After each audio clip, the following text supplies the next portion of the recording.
So here I am. I'm parked in Tesco's car park. It's 10:35 on a autumnal Sunday evening, and I've just been to see. Well, let's me out of the way. Guerrilla filmmaking. Guerrilla filmmaking. I've just left the Ritz Cinema to watch DC Comics' brand new Black Adam film starring Dwayne "The Rock" Johnson, a passion project for the former wrestler, and a vastly, insanely brilliant one. But I do have some criticisms, which I will get to in a minute, folks. Yes.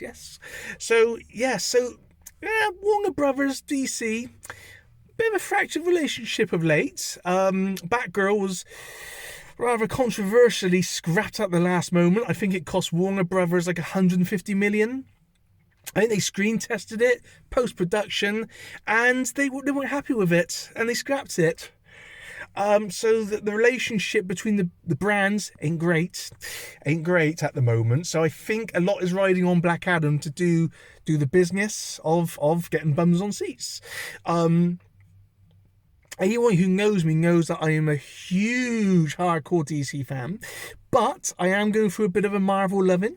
Recently got phase 1 of the Marvel Cinematic Universe. It's only taken me nearly 15 years to watch the likes of Thor and the Incredible Hulk and Iron Man, and just recently Captain America, which I bloody loved. Why have I not seen these films earlier? They're brilliant.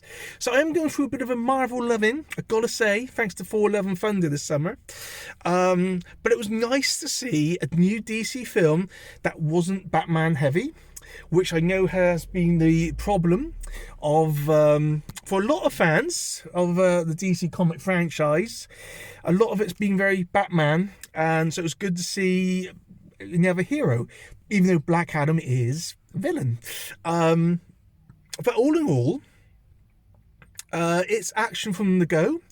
There's a lot of big CGI heavy battles. Now that is something that you're either going to love or you're going to get incredibly bored of. You might think after the 5th one, oh God, not again. Really, guys? Not again. I mean, it looks spectacular on the big screen. It looked incredible.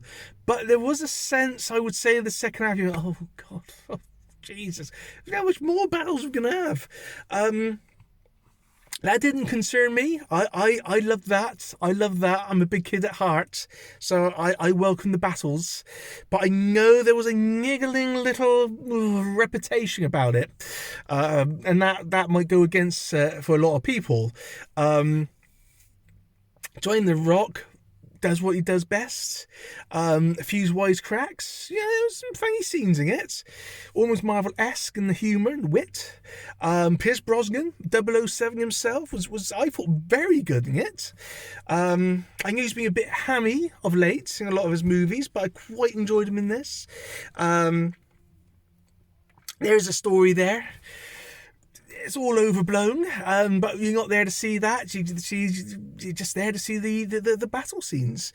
And I mean, there's one particular battle near the start where you had the Rolling Stones painted black blaring away in the background and a scene of utter carnage and mayhem on the big screen. It looked delicious, absolutely delicious. I was drooling at the prospects, drooling. So yeah, I love that. There was a very, very random cameo from Henry Winkler, or the Fonz from Happy Days. I don't know why, but he was in it. But a very tantalising prospect at the end, which I don't want to spoil, but I'm hungry. I'm hungry for the potential next clash, especially as a DC superfan. So yeah, I loved it. I really, really enjoyed it. Film of the year? Well, I think 4 Love and Thunder just pips at the post. But if this film was released just after the pandemic ended, this would be the perfect crowd pleaser.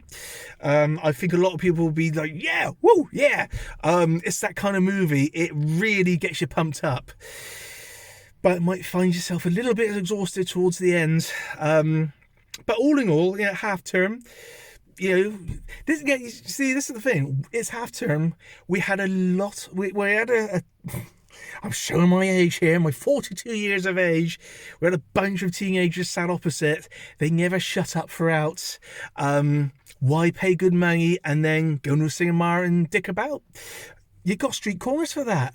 You know, you can spend that £4 on Factor cider, a bottle of that, and piss it up. You don't go to a cinema and just ruin the experience for others. Also, as a 12A, a lot of 4 and 5-year-olds. I don't know how I got in there, to be honest. But yeah, I really enjoy Black Adam. Not everyone's cup of tea, I'm gonna say. I think, you know, you're either gonna enjoy it or not. It's had very iffy reviews. But I think for DC and Warner Brothers, I think this is the film they're hoping will get people back on sides, because basically Marvel's been kicking DC's ass.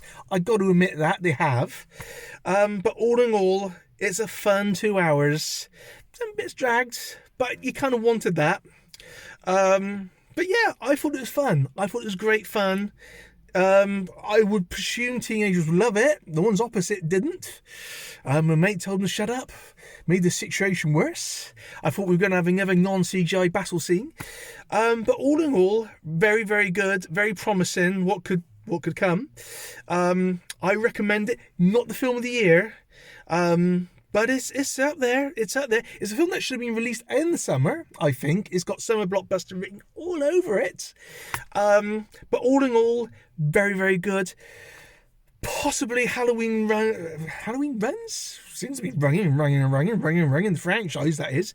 Halloween Ends is potentially next. I want to see it before the 31st of October. That makes sense. So that could be the next big film to watch.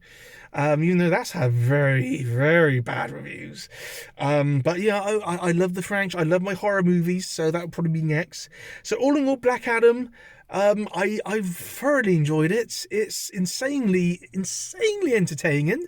But it's not going to be for everyone. If you love your movies sophisticated and arty, don't go to see Black Adam. But if you love just CGI battles that go on forever, you're gonna love it. You will love it. It's really damn good.